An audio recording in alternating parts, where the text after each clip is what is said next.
10 years of its racing life, since I took what was a white shopping trolley and turned in a race car, this Honda Civic, for the first decade of its racing life, was doing a mix of dirt and tar events. I was doing club and state and regional championships that had a whole range of different events in them. So one weekend it'd be racing on the dirt, and literally the next weekend it'd be racing on the bitumen. There was a few compromises in doing that as far as the setup of the car goes, like for example leaving the steel rally skid plate on while doing a hill climb on the blacktop. For the next 5 years, with one or two exceptions, I just raced it on the dirt through the trees. In mixed surface competition and when just running on the dirt, I've achieved more in this car than I ever dreamed I would. But now I've made the decision to just run it on the bitumen and to set it up for that. I think it will do best on the tar with its V6.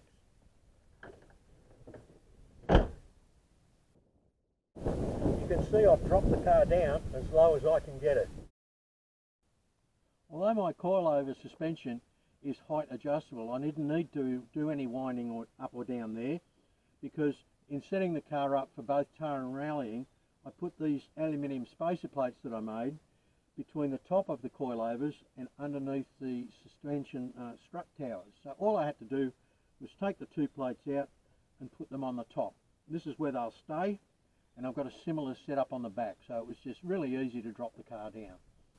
I've also upsized from 15 to 16-inch wheels to keep the rolling diameter on the tar tyres pretty much the same as what I had with my rally tyres, which gave me the proper launch from the start line that I like. Bearing in mind, I don't use first gear in this car, I start in second gear.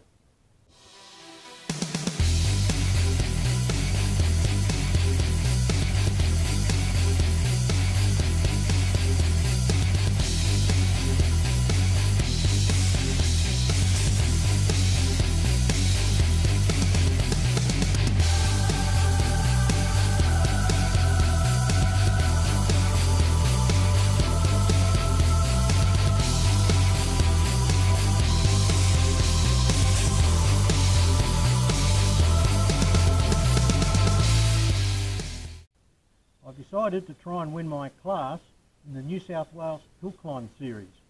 There's 8 rounds. The first 2 are at a venue I've been going to since 1966. So what's that? 52 years I've been going to this venue and photographing from when I was about 17 years of age. But I've never raced there. And it's one of the top tracks in the world.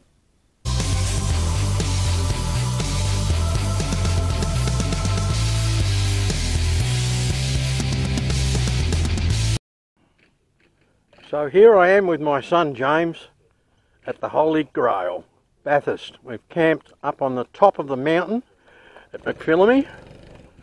James has this camper set up on his car trailer. Originally he had it on his ute, and he realised he'd have to pack it up every time he went to town, so he put it over his car trailer. And we've camped next to the toilet block because we're calling this, it's not glamping, we're calling it power camping, because James has brought the world's biggest distribution board. How many outlets are there on that? Ample amount. Like 10. And I've just had my dinner out of the microwave that my wife cooks. I've just reheated that. James has just murdered a couple of rissoles there. He's making himself a hamburger. And the sun's going down up there. The Civic's off the trailer, ready to go, and my bed's set up, ready for the night. So it's going to be a great day tomorrow. It was an exhausting trip getting here, but we've got all the creature comforts of home here. So here we are, 2 days of hill climbing at Bathurst.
you cannot but think about the racers and heroes and legends who've raced on this piece of bitumen before you, and it makes you feel very small. It's like betting your ultimate desirable person, the realisation of your greatest fantasy, but also very daunting. And afterwards, you have this warm, inner, tingly glow and a smile that just won't wipe off your face.